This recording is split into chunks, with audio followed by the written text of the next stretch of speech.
네, 성경이 술술, 믿음이 쑥쑥 38번째 시간을 함께 갖도록 하겠습니다.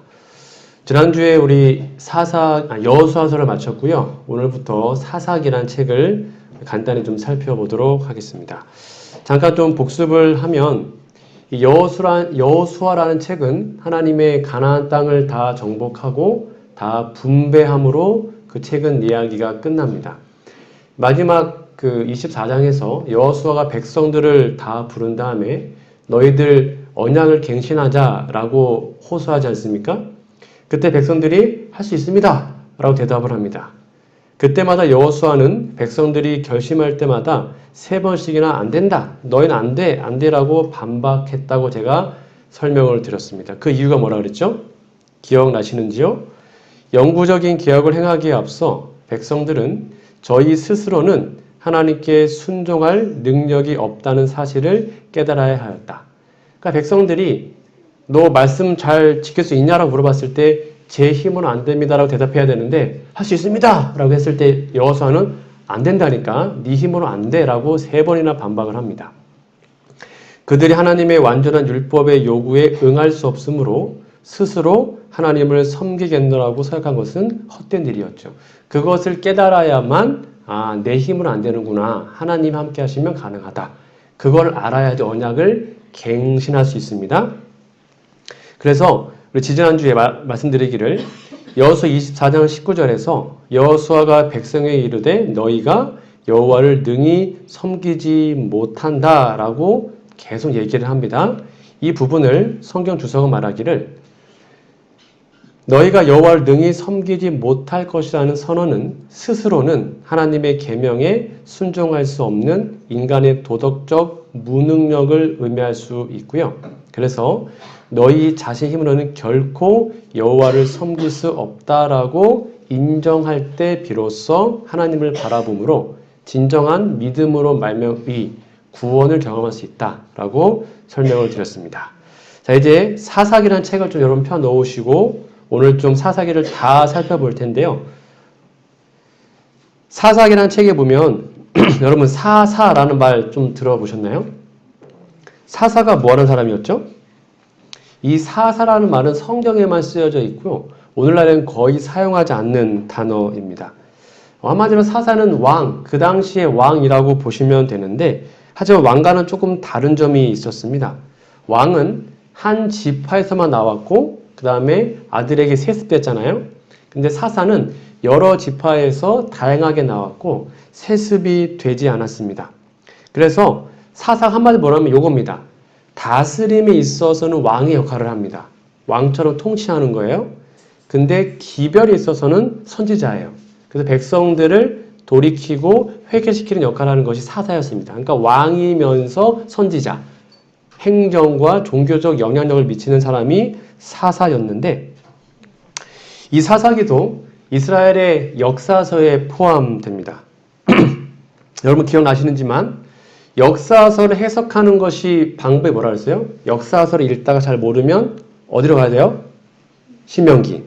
신명기로 돌아가서 역사서를 해석하는 게 해석의 가장 기본 방법이라 그랬죠. 여러분 사사기란 책 딱 들어보면 어떤 느낌이 드십니까? 사사기는 한마디 어떤 책일까요? 성공일까요? 실패일까요?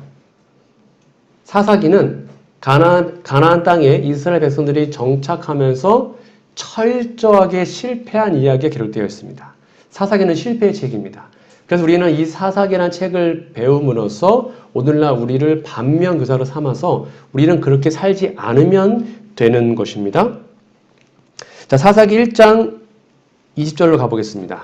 1장 20절 여호수아서는 가나안 땅을 대부분 정복하고 아직 정복하지 못하고 개척한 이야기고요. 사사기는 계속 실패한 이야기가 나옵니다. 1장 20절 보시겠습니다. 그들이 모세가 명령한 대로 헤브론을 갈렙에게 주었더니 그가 거기서 안악의 세 아들을 쫓아내었고 처음에는 나름 잘했습니다. 막 전쟁에서 이기고 쫓아내고 막 승리했어요. 그러다가 점점점 전세가 역전됩니다. 27절 보실까요? 쫓아내지 못했다. 28절 다 쫓아내지 못했다. 29절 쫓아내지 못했다. 못했다가 계속 반복됩니다. 처음에 잘하다가 그러다가 32절 볼까요? 그렇게 쫓아내지 못하니까 어떻게 됐습니까? 아셀 족속이 그 땅의 주민 가나안 족속 가운데 거주하였으니 이제는 이방인과 같이 살 수밖에 없었습니다. 못 쫓아내니까 안 나가는 거예요. 그래서 같이 거주합니다. 이는 그들을 쫓아내지 못했다라고 기록합니다. 그러니까 못 쫓아내니까 함께 거하게 됐고 결국 그 가나안 이방인들의 우상 숭배를 접하게 돼서 가나안 백성의 삶을 모방하다가 이스라엘 백성이 타락해서 실패한 내용이 사사기의 내용입니다. 몇 개만 더 보면 오히려 이제는 거주하지도 못하고요. 1장 34절 보실까요? 아모리 족속이 단 자손을 산지로 몰아놓고 골짜기에 내려오기를 용납하지 않았다. 처음에는 쫓아내다가 이제 같이 살아요. 이제는 결국에는 아예 가나안 족속에게 쫓겨나서 골짜기에 들어가서 못 나오는 상황까지 완전 전세 역전된 그런 상황이 되었습니다. 왜 그랬을까요? 왜 이렇게 이스라엘 백성들이 잘 나가다가 이렇게 실패하고 패배하고 완전히 이렇게 됐을까요? 사사기 2장 2절에 보시면 기록이 되어 있습니다. 사사기 2장 2절 여러분 여기다가 어디에다가 밑줄을 쳐야 될까요? 너희는 이 땅의 주민과 언약을 맺지 말며 분명 언약 맺지 말라 그랬거든요. 그들의 제단을 헐라하였거늘 너희가 내 목소리를 듣지 아니하여서 여기 밑줄 쫙 그어야겠죠? 어찌하여 그리하였느냐? 즉 결국 이스라엘 백성들이 사사기를 통해서 봤을 때에 실패했던 이유는 딱 하나였습니다. 뭐요? 여호와의 목소리를 듣지 않았어요. 자, 앞에 보시면 사사기 2장 2절 옆에다가 짝꿍입니다. 신명기 7장 2절을 적어 놓으셔야 됩니다. 이 땅 주민과 언약을 맺지 말라는 그 말씀이 신명기 7장에 나오거든요. 이 말씀을 순종 안 한 겁니다. 내 하나님 여호와께서 그들을 내게 넘겨 내게 치게 하시리니 그때 너는 뭐라고 했어요? 그들을 진멸할 것이라 그들과 어떤 언약도 하지 말라 그랬죠. 신명기의 말씀에는 언약을 맺지 말라 그랬습니다. 근데 가나안 땅에 들어가가지고는 이스라엘 백성들이 이방인들과 교제를 하고 언약을 맺어버렸네요. 말씀을 어겼습니다. 그러니까 목소리를 듣지 않았고 결국 이스라엘 백성이 약해져서 패배하고 실패했던 것입니다. 결국은 한마디로 얘기하면 언약에 불순종했습니다. 말씀에 불순종했죠. 그래서 그들이 약해졌고 결국 가나안 백성들에게 핍박을 받는 그런 불쌍한 신세까지 이르게 된 것입니다. 그러면 그들이 왜 여호와의 목소리를 듣지 않았을까요? 그 이유가 사사기 2장 10절에 기록되어 있습니다. 이 말씀이 사사기의 핵심입니다. 사사기 2장 10절 앞에 제가 빨간색에다가 여러분 줄을 좀 거놓으시면 됩니다. 사사기 시대의 실패의 원인입니다. 그 세대의 사람도 다 그 조상들에게로 돌아갔고 그 후 일어난 다른 세대, 쉽게 말하면 세대가 바뀐 것입니다. 가나안 세대로 이제 세대가 바뀌게 됐습니다. 근데 그 세대는 여호와를 알지 못했다 그랬습니다. 여호와의 언약, 그분의 기적, 그분의 함께하심을 몰랐어요. 경험적으로 알지 못합니다. 여호와께서 이스라엘 위에 행하신 일, 과거의 그 영광스러운 사건들도 알지 못했습니다. 그것이 바로 가장 중요한 실패의 원인이었습니다. 성경은 말합니다. 호세아 4장 6절에 보면 내 백성이 뭐가 없으므로요? 지식이 없으므로 망한다 그랬습니다. 이 지식은 세상적 지식이 아니죠. 어떤 지식입니까? 하나님에 대한 지식. 하나님을 정말 삶으로 경험한 것. 기도하고 말씀 보고 하나님과 동행했던 그 경험적 지식이 없으면 뭐 한다는 거예요? 망하는 것입니다. 내가 지식을 버렸으니 나도 너를 버려 내 제사장이 되지 못하게 할 것이요 너가 내 하나님의 율법을 잊었으니 나도 내 자녀들을 잊어버리리라. 이것이 사사시대의 모습이었습니다. 세대가 바뀌면서 그 자녀 세대들이 하나님을 알지 못했습니다. 하나님의 율법을 버렸죠. 결국 하나님께로 버림받아서 핍박을 받고 고생은 고생대로 했던 것이 사사기의 내용입니다. 이 사사기란 책을 딱 한마디로 요약한 그림이 요겁니다. 그럼 이게 답니다. 사사기는. 백성들이 범죄를 해요. 그러니까 이방인들이 막 쳐들어오겠죠.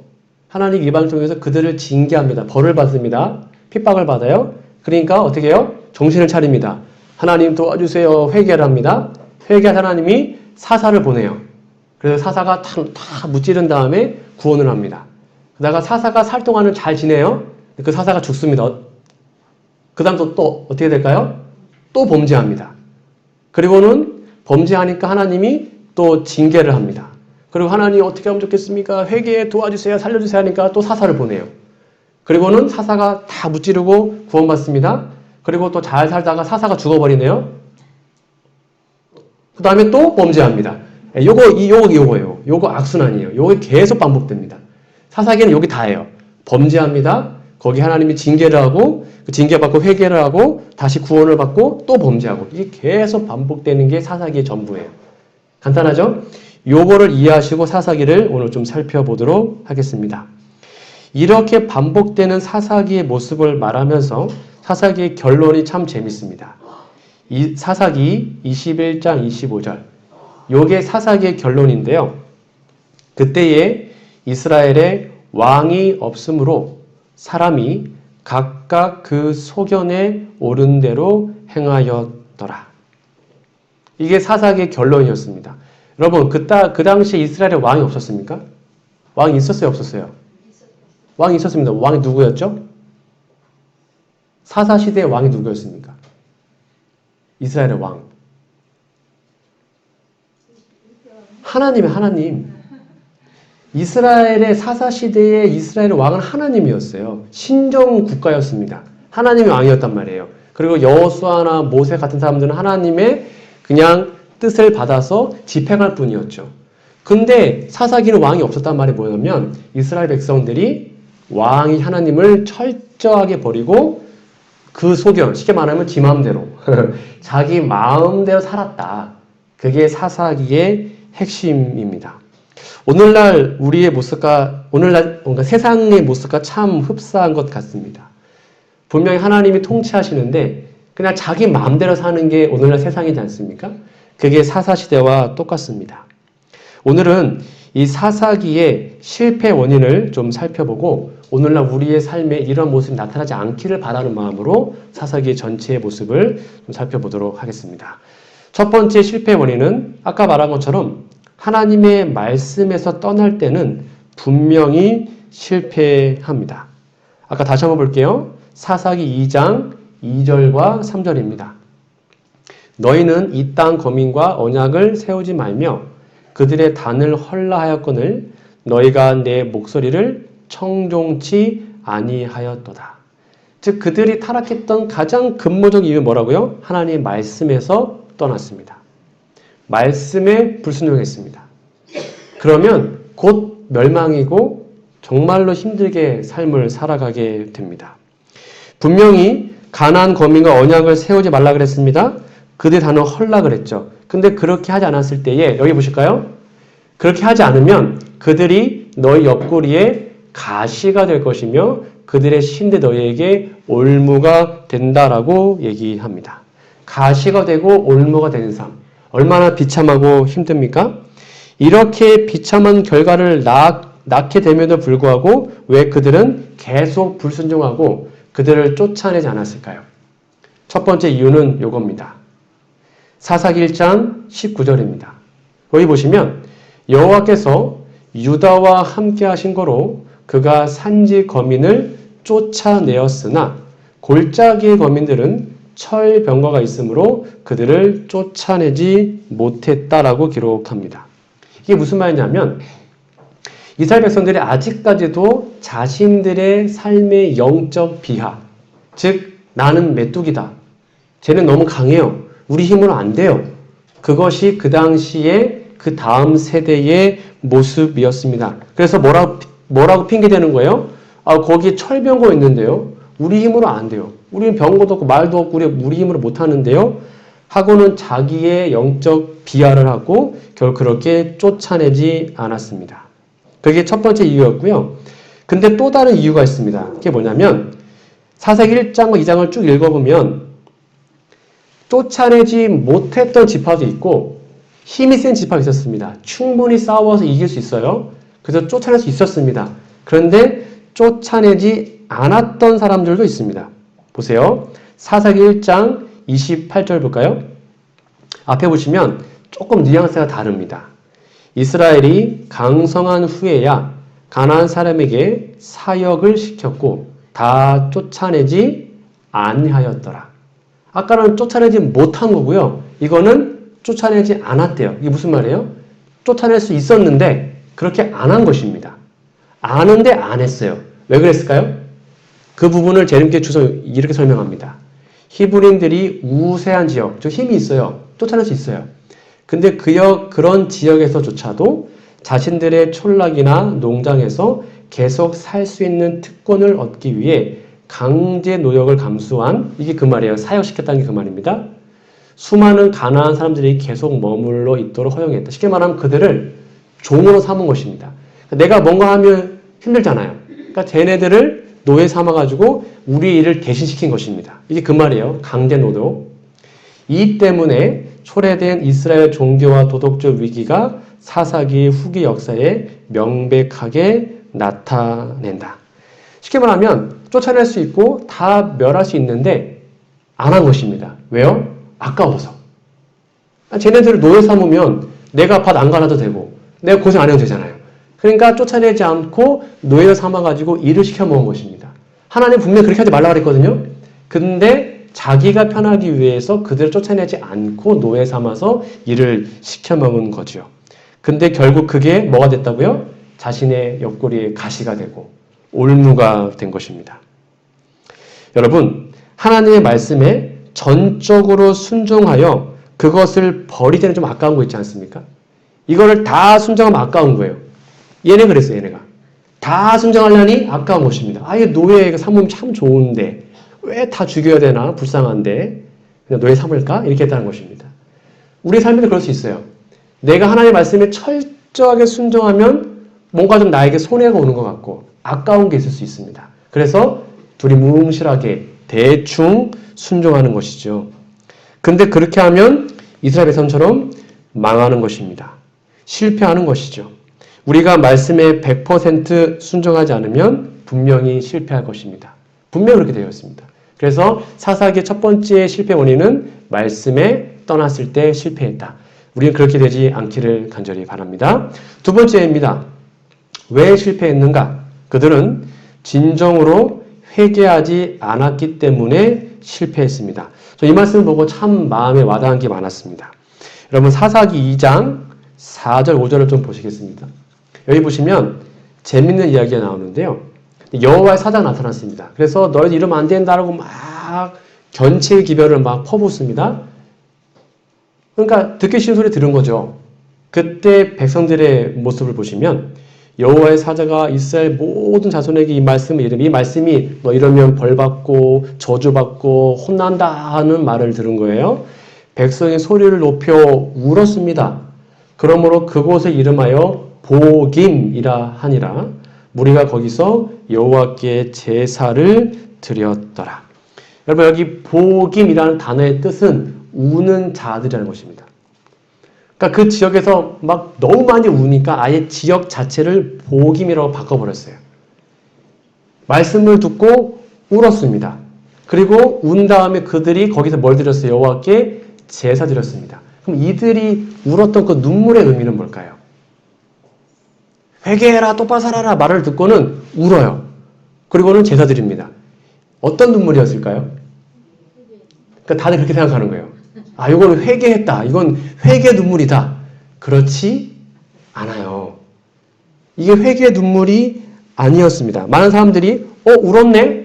그리고 제사 드렸네? 아, 역시 회개했구나. 그렇게 생각하는데 앞뒤 문맥을 보면 그렇지가 않아요. 이게 2장 5절이죠. 그 이어서 쭉 보시면 사사기 2장 11절 말씀을 좀 보시겠습니다. 그들이 울었습니다. 제사 드렸네요. 그 다음에 한 일이 뭡니까? 2장 11절 이스라엘 자손이 여호와의 목전에서 악을 행하여 바알들을 섬겼다. 울었습니다. 그 다음에 회개해서 하나님을 섬긴 것이 아니라 곧바로 바알과 아세라사 우상 숭배를 하는 곳으로 다시 돌아갔습니다. 어떻게 이럴 수 있습니까? 너무한 거 아니에요? 시커 논 다음에 제사 드리고 다시 바알에게 갔다는 거예요. 이 사람들은 왜 이렇게 됐을까요? 즉 이때의 눈물은 회개의 눈물이 아니었어요. 억울함의 눈물이었습니다. 억울하다는 거예요. 아까 너무한 거 아닙니까? 뭐 그걸 좀 했다고 그렇게 나한테 이런 눈물이었습니다. 재림교회 주석의 이 부분을 이렇게 주석합니다. 잘 보세요. 거기다 잘 적어 놓으십시오.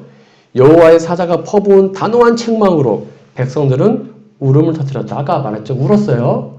그것은 수치의 눈물이었지 온전한 회개의 눈물은 아니었다. 그러니까 자신의 죄를 막 지적하니까 열받는 거예요. 억울한 거예요. 부끄러운 거예요. 창피한 거예요. 그래서 막 울어요. 근데 그것이 진짜 회개의 눈물이 아니었어요. 시커 논 다음에 뭐 했다고요? 다시 우상숭배했거든요. 회개했으면 하나님께 가야 되는데 그 일을 안 보고 막 운 다음에 다시 우상숭배했던 것이 그 당시의 모습이었습니다. 한마디 이 울음은 감성적인 울음이었습니다. 하나님 어찌 그럴 수 있습니까? 우리가 순종해서 가나안까지 왔는데 그거 조금 잘못해서 이렇게 책망하십니까? 하나님 너무합니다. 정말 너무합니다. 막 이렇게 했다는 거예요. 섭섭합니다. 이런 기분으로 울었어요. 자신의 연민, 그 다음에 하나님 향한 원망, 그리고 그렇게 울었던 사람들이 향했던 방향은 하나님이 아니었습니다. 어디였다는 거예요? 우상숭배였어요. 우리의 삶도 이럴 수 있습니다. 단상에서 때로는 우리가 듣기 싫은 설교가 나올 때가 있습니다. 때로는 우리의 죄를 내가 정말로 감추고 싶어 어떤 나의 패보를 찌르는 어떤 강력한 기별이 들릴 때가 있어요. 그러한 죄를 견책하는 그 기별을 들을 때 우리의 반응은 어떠합니까? 하나님을 원망하고 아니면 그 목회자를 미워하십니까? 아니면 하나님 감사합니다. 제가 회개하겠습니다. 라는 마음으로 하나님께로 돌이키고 있나요? 우리는 이제라도 우리의 복임에서 돌이켜야 합니다. 왜냐하면 진짜 회개한 사람은 회개라는 말을 들을 때 기분 나빠하지 않습니다. 왜요? 회개했기 때문에. 근데 회개를 끝까지 거절한 사람은 회개라는 말을 들으면 기분이 나빠요. 같은 기별이었는데 다르게 반응했던 두 존재를 좀 말씀드리겠습니다. 여러분 사도행전 읽다 보면 참 재밌는 두 부류가 나오는데요. 여러분 사도행전 7장 54절과 사도행전 2장 37절은 똑같은 문장이 나옵니다. 앞에 좀 보실까요? 여기 보시면 7장은 스데반이 죽기 전에 했던 설교입니다. 그 설교를 듣자 저희가 이 말을 듣고 마음에 찔렸어요. 마음에 확 찔렸습니다. 스데반이 너희들 회개해야 된다, 똑바로 살아야 돼, 막 하니까 마음이 찔렸어요. 근데 그때의 반응이 뭐였냐면 저를 향하여 뭘 했어요? 이를 갈고 저희가 큰 소리 지르면 귀를 막고 일심으로 그에게 달려들어 성 밖에 내치고 돌려 쳐 죽여버립니다. 그 스데반의 그 최후의 그 기별을 듣고는 마음에 찔렸어요. 근데 열받아가지고 돌려 쳐 죽여버렸어요. 그래서 그 스데반의 죽음으로 이스라엘의 은혜 시기가 끝나버립니다. 그때 나라가 이제 망한 거예요. 영적으로. 그런데 똑같은 말이 나옵니다. 이거는 베드로 설교입니다. 2장 37절에 보면 저희가 이 말을 듣고 마음에 찔려 똑같죠? 똑같은 문장이 나옵니다. 베드로가 너희가 회개해야 된다라고 했을 때에 또 다른 무리들은 마음에 찔렸습니다. 그때의 반응이 뭐였어요? 베드로와 다른 사도들에게 물어가로되 형제들아 우리가 어찌할꼬 하거늘 그럼 제가 어떻게 해야 됩니까? 제가 회개합니다. 어떻게 해야 됩니까? 베드로가 가로되 너희가 회개하여 각각 예수 그리스도의 이름으로 침례를 받고 죄사함을 받으라. 그리하면 성령을 선물로 받으리니 하고 하루에 3,000명이 회개하게 됩니다. 같은 기별이었습니다. 둘 다 무거운 기별이었고 회개하라는 가슴을 찌르는 기별이었습니다. 누군가는 이를 갈고 죽여버리고 누군가는 가슴을 찢고 회개했습니다. 그것이 그들의 운명을 갈랐어요. 우리의 모습은 어떠합니까? 회개하라는 말씀이 혹시 울려 퍼진다면 여러분 가슴을 찢고 하나님께로 돌이켜야 합니다. 그것이 우리가 더 이상 실패하지 않고 성공할 수 있는 방법인 것이죠. 침례 요한의 첫 번째 설교 제목이 뭐였다고요? 회개하라, 천국이 가까우느니라. 예수님은 공생에 시작할 때 가장 첫 번째 했던 기별이 뭐였습니까? 회개하라, 천국이 가까웠다. 오늘날 마지막 시대에 우리가 전해야 할 최후의 기별이 무엇일까요? 회개하라, 예수님의 재림이 가까웠다. 그 기별을 전하기 위해서 먼저 우리가 진심으로 회개해야 하는 것이죠. 하나님께로 돌이켜서 어떠한 말씀이 선포될지라도 그 말씀이 내 마음을 찌른다면 그 가슴에 상처를 안고 주님께로 나아가서 하나님 저희들을 용서하시고 저를 도와주십시오 라고 기도할 수 있는 마음이 우리에게 있기를 간절히 바랍니다. 그렇게 진심으로 가슴을 치고 회개할 때 우리는 하나님께로 돌이킬 때 진정한 구원을 받을 수 있게 되는 것입니다. 세 번째, 왜 사사시대가 실패했을까요? 세 번째는 후세대 교육을 소홀히 하였기 때문에 실패합니다. 아까 말한 것처럼 가나안에 들어가서 여호수아 시대와 가나안 시대, 즉 세대가 바뀌게 됩니다. 세대가 교체된 겁니다. 그런데 문제가 이렇게 나와 있습니다. 사사기 2장 7절에 보시면 이런 말씀이 있어요. 앞에 좀 보시면 아니면 여러분 좀 줄 그으셔도 됩니다. 백성이 여호수아의 사는 날 동안과 여호수아 뒤에 생존한 장로들 곧 여호와께서 이스라엘을 위하여 행하신 모든 큰 일을 본 자의 사는 날 동안에 여호와를 섬겼더라. 이게 무슨 말일까요? 즉 가나안 땅에서 들어왔던 그 여호수아 시대의 영적인 지도자들, 쉽게 말하면 나이가 지긋한 그 당시에 제일 어른들이었겠죠. 그 어른들은 여호와의 기적을 직접 눈으로 봤던 사람들이었습니다. 그들이 살아있을 때는 그 백성들이 그들의 모본을 보고 하나님을 섬겼어요. 분명히 써있죠? 사는 날 동안에는 그 동안에는 여호와를 섬겨요. 여기까지는 좋아요. 신앙의 버팀목. 정말로 기라석 같은 장로님들 딱 계셨을 때는 이 당시에 사람들이 그 사람들의 모본을 보고 따랐다는 것입니다. 거기까지는 좋아요. 근데 그 다음에 문제입니다. 2장 10절 볼까요? 그 세대 사람도 다 열주에게 돌아가고 쉽게 말하면 다 죽은 것입니다. 세대가 바뀌어버렸네요. 그 후에 일어난 다른 세대는 여호와를 알지 못해요. 즉 정말 그 뜨거웠던 하나님을 만났던 그 놀라운 기적과 그 선배들의 삶의 모습과 신앙의 모습이 후세대에게 전수되지를 않은 것입니다. 신앙이 끊어져 버린 거예요. 후세대 교육, 쉽게 말하면 자녀 손들에게 신앙을 전수하는 일을 그들이 하지 못했습니다. 그래서 그 다음 세대는 여호와를 알지 못해요.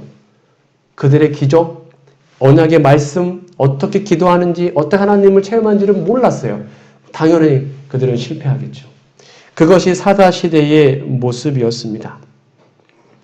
버팀목이 되었던 그 당시 장로님들, 목사님들이 다 돌아가시자 그들이 실족합니다. 하나님을 알지 못합니다. 그리고 영적으로 가장 타락한 사사시대로 돌아가게 되는 것입니다. 오늘날 재림교의 모습은 어떻습니까? 재림교단의 모습은 정말 우리 기라성 같은 우리 장로님들, 목사님들의 그런 놀라운 신앙이 우리의 후세대에게 잘 전해지고 있나요? 만약 그렇지 않다면 분명히 재림교회는 실패할 것입니다. 신앙이 전수되지 않으면 실패하는 것입니다. 그게 사사시대가 그렇다는 것입니다.